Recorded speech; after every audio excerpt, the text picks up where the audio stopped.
Hello everyone and welcome to my Zephyr video. This is going to be a quick rundown on how I like to play Zephyr and endurance runs and high level steel path missions and normal missions. Everything here is to how I like to play her, and I have some experience on Zephyr. She's my third most used, and through extensive testing this is what I found to be the best combination for her to have the most damage output with good survivability. So on the Zephyr build, we are running full duration with narrow-minded, 130 efficiency with streamline and no negative strengths from something like Blind Rage, 154 range with overextended, but then we're counteracting that negative strength with Umbral Intensify, Augur Secrets. This makes it so that our Fire Blast, which we helmeted onto her for the armor strip, the CC, and another status if we want to run Condition Overload.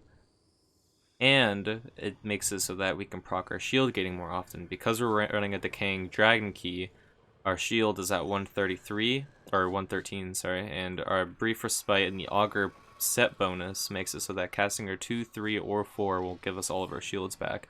So that anything that gets through our 3, we can, if anything gets through our 3, we can cast our 2 and get shield gating back again. We won't have to use something like Vazarin, which I still run anyway, just for a little bit more survivability, or if there's a defensive target like a Kuva siphon thing, life support, whatever they're called, and they need to be healed. We're also running a little bit of range for the Fire Blast, but also for Turbulence, because I've noticed that if you're going too fast, projectiles can actually still hit you and won't be redirected fast enough. But this is mostly if you're using her third ability, Augment Jetstream. It can be a problem, but it's not too much of a problem. But the extra range definitely does not hurt for Fire Blast. This build is mostly around her fourth ability in terms of what you're going to be doing damage with.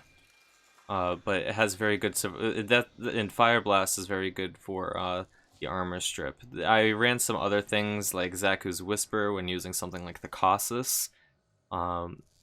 Acts as a mini mag bubble, makes it so that it's also a very good damage boost. But I found that Fire Blast can be the best for both survivability and damage dealing. I also have a fast build that I used for low level captures, or if I need to kill the Sergeant. It's just full sprint boost. It's full sprint mod, sprint boost, rush, armored agility, with a full strength, negative range, and negative efficiency, but we're running preparation so that we have enough energy on spawn to cast our third and second ability. The weapons that you can use with Zephyr, at least that I've tested, is the Trumna, the Proboscis Cernos, and some other things if you want to turn like single target damage into AoE damage, like something like the Rubico or the Vectis. But I've really enjoyed the Proboscis Cernos and the Trumna so far. They seem to be very good at utilizing the mechanics of her tornado. Because the tornadoes can double your crit damage and gas builds on something like the Jat Kusar, crit multiple times, those crits are the critting gas procs are enhanced through her tornadoes. So when you with the Trumna, when you get kills with the alt fire hitting the bouncing orb, when the bouncing orb hits a tornado and it kills the enemies in it, it resets that, because normally the Trumna alt fire wouldn't get charged up again for you to be able to use it again if it was just hitting the enemy, but because they're dying technically to the tornadoes, but it still counts as the weapon, it charges them back up, and I can do a quick demonstration of that.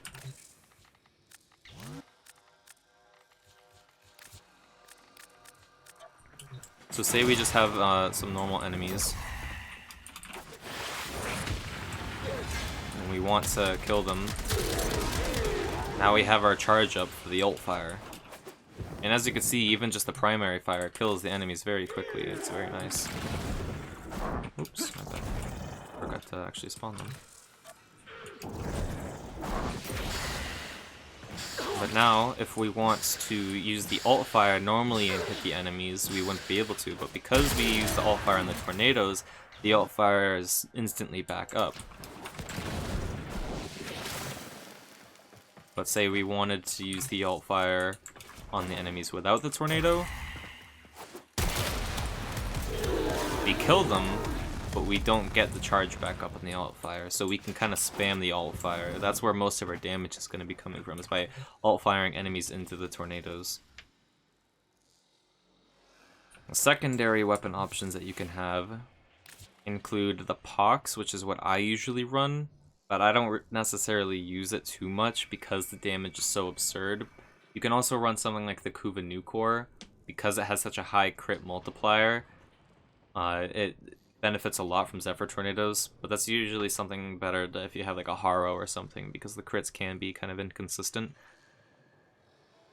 You can also, if you want to crash your game, you can use the Piranha, because of how many damage numbers you're getting, it can really ruin your frames.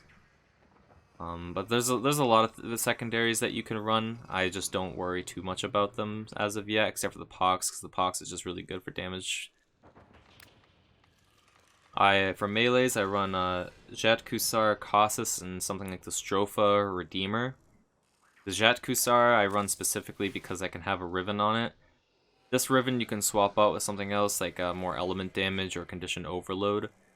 But I have my Jet Kusar Riven with crit chance and crit damage, Sacrificial Steel and Blood Rush with Drift and Contact, so that we're getting red crits instantly. We have a critical chance of 206 with a 7.7 crit multiplier, so we're getting orange crits as soon as we start swinging with no combo multiplier. But as soon as we get a little bit of combo multiplier, we're instantly into red crit territory, and then we can go even farther. We have Primed Fever Strike as our only element because of the innate heat, giving us gas, which makes those gas procs crit in the tornadoes again, as I mentioned, so you get more damage. And Primed Reach, so that when you do like a spin, or if you are mid-air and you utilize Zephyr's passive and do a spin attack into the enemies that are in the tornadoes, you're bound to hit both the tornadoes and those enemies, so that you're getting more damage off. You can also run something like the Casus, which I really like if you want to, or the Stropha, if you want to use her third ability augment. If you are going to use Zephyr's third ability augment, I recommend having some power strength, and maybe Zata's Whisper from Zaku, to make it so that it is more consistent when you're ult firing into something that isn't Zephyr Tornadoes. I also have a Riven on the Casus, but I can show you the damage.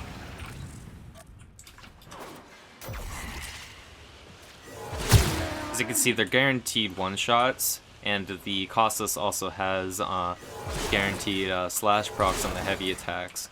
But as you can see, the projectiles they go far, but they're very inaccurate, and there's a lot of damage fall off, and that's where her third ability augment comes in. Makes it so that they can go much farther. Something like the Stropha does a lot of damage, but I'm not necessarily a big fan of it because it's very inaccurate and feels kind of clunky to use. Gunblades are fun, but they're not really my thing. But they're very good in general if you want to use something like the Stropha with the third ability augment. You can enhance the range by a lot. So I can actually show, I did a 2-hour Steel Path Mott survival run with Zephyr with this exact setup, except I don't even think I had the Pox. I think it was just the Trumna and Jet Kusar, and I didn't even use the Jet Kusar that much. It was mostly just the Trumna, and I have a couple clips of me one-shotting Acolytes.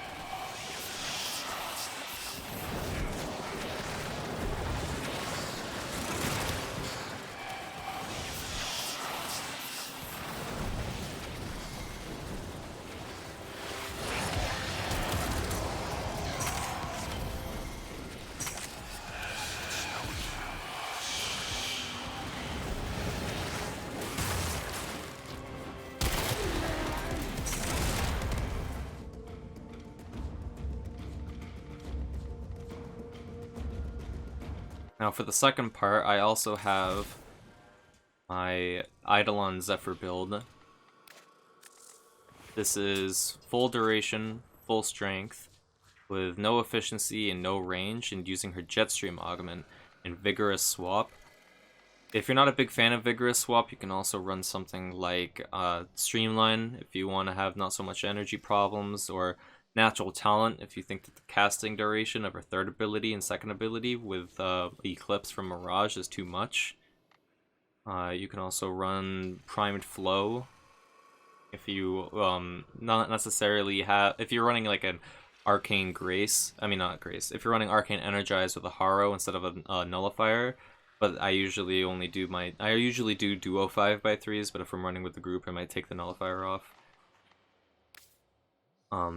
This is mostly using the Cautious when I'm doing knees and arms, but not necessarily the shoulders, because the shoulders are kind of hard to hit, especially from the front if you're using the Cautious, even with Jetstream. So that's why I use the Vectus with Vigorous Swap. I also have a Vectus Riven that has negative mag cap with Primed Chamber. This makes me do a lot more damage, and that's why I'm also running Momentum, is for hitting those shoulders. And Steel Charge is just for more damage on the Cautious. Makes it so that if you throw the Cautious through a Volt Shield with all of your buffs, it's an instant one-shot. Or you can use Necromech with Zephyr Tornadoes, and the Tornadoes actually do double your crit damage even more when the Eidolon is standing up. So you can get double crit damage from the Volt Shields and double crit damage again from the Cautious. There's a couple primaries that you can run. You can run Vectus, Rubico, Lanka, even if you wanted, with the third ability augment is pretty nice. The only problem with that is that you would need a hit scan weapon in order to do water limbs. You can use something like the Athadai or the Pandero Prime. I like both of them. I've been liking the Athadai a little bit more than Pandero as of recently, because if you happen for some random reason to not one-clip with the Pandero Prime, and if you don't have like a Wisp or something, the reload speed can be a little annoying. So the Athadai is just a little bit better to just hold down left click and get it, even if you miss like 1 or 2 shots. And you can actually run other melee weapons other than the Cautious if you want to run something like Strobefa or Redeemer, but I highly recommend against it, just because of how annoying and inaccurate it can be if you don't land the heavy attack, or if he has like a really bad animation going off or something. It can be really hard to land that. But the Cautious has a very big spread, but also has like a crap ton of damage. So if 3 of your blades don't hit, you still have 3 more that will one-shot the limb, and it's very good. I also have some clips of me one-shotting the limbs when I was doing a duo 5x3 with a Void Strike Volt user.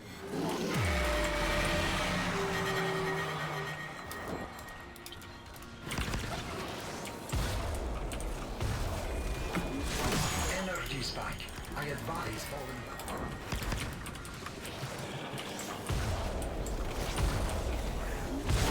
Energy spike. Energy spike. I advise falling back. Energy spike. I advise falling back. That device is insufficient. You are directed to secure and employ additional Eidolon lures.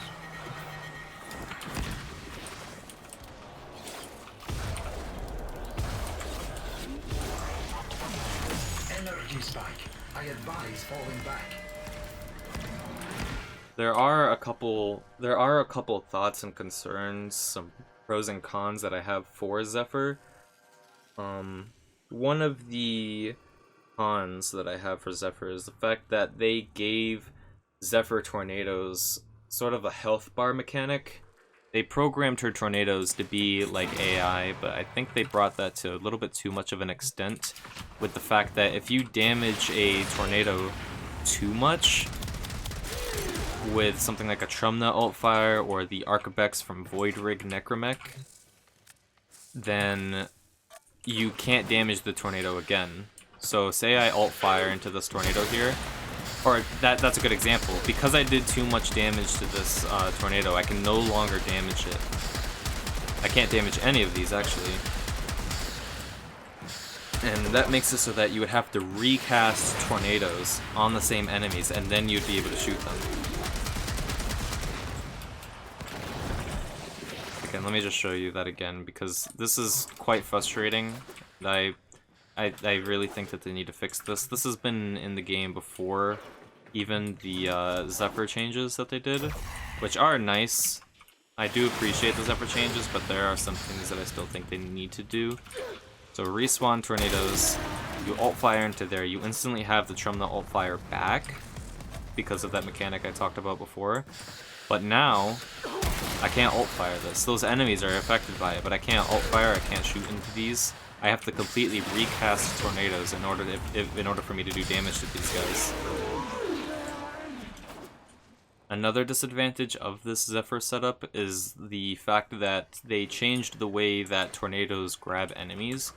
The extra range is very nice, but what is also not so very nice is the fact that when you have multiple tornadoes that are in a hold cast, the enemies go into the most center of those enemies, of the tornadoes I mean. So as you can see, they're stretched out because they're trying to be in the middle of these tornadoes, but also in the middle of the tornado all the way back here. So they're like spread out evenly. If I recast the tornadoes, then they'll change shape to be in the most middle of these three tornadoes. So they're not exactly in the middle of these two, but they're also in the middle of all of these three. I can recast them again, and they'll change their orientation in order to fit in the middle of all three tornadoes. And it can be a little annoying because before you could just hit the enemy and hit the tornado at the same time and do the most amount of damage. But now if you want to do the most amount of damage, you have to hit specifically the tornado instead of the group of them. It makes AoE weapons a little bit weaker when you're doing damage. But there are a lot of benefits to this build. Like I said, Fire Blast gives a lot of survivability, along with the CC that you're getting from Zephyr Tornadoes. The knockdown from Fire Blast is very nice, and it also gives you a lot of survivability, even without my third ability here. Say I let them get rid of my shields, shield gaining is procced, I knock them down, I can get shields again instantly with just one cast. Now they have heat procs on them, they're knocked down, and I can just keep on recasting my second ability to proc shield gaining and give myself the shields back instantly.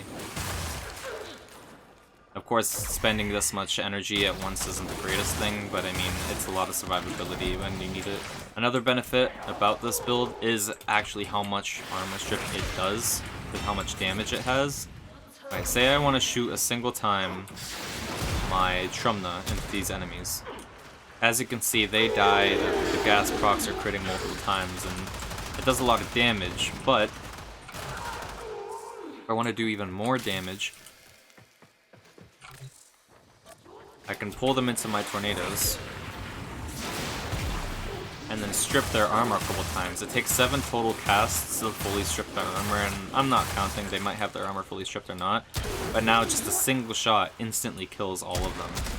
Of course, the stupid tornado glitch will happen if I try to spawn them again, probably, but a single shot kills all of them, and it's very nice. The armor strip is very helpful.